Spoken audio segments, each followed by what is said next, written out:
பத்திரிகையாளர் முகமது ரியாஸ் எழுதிய எப்படி இருக்க போகிறது விஜய் அரசின் முதல் பட்ஜெட் எனும் கட்டுரை சிந்தை இணையதளத்தில் இன்று வெளியாகியுள்ளது.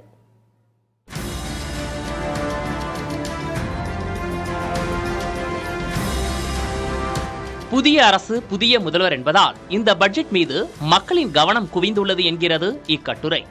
கடந்த அரை நூற்றாண்டுகளாக திமுக, அதிமுக ஆகிய கட்சிகள் வகுத்து தந்த திராவிட பாணி பொருளாதார பாதையிலேயே தாவேக்கா அரசும் பயணிக்குமா அல்லது தற்கால சூழலுக்கு ஏற்ப புதியதொரு திட்டத்தை உருவாக்குமா என்ற எதிர்பார்ப்பு நிலவுவதாக இக்கட்டுரை குறிப்பிடுகிறது.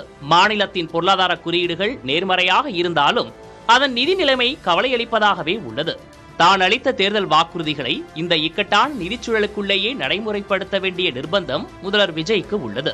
முந்தைய அரசின் மீது கடன் சுமை குற்றச்சாட்டை வைத்திருக்கும் தாவேக்கா அரசு தாங்கள் அறிவித்த தேர்தல் வாக்குறுதிகளுக்கான நிதி செலவினங்களை எவ்வாறு நிர்வகிக்கப் போகிறது என்ற எதிர்பார்ப்பை இந்த பட்ஜெட் ஏற்படுத்தியிருப்பதாக இக்கட்டுரை கூறுகிறது.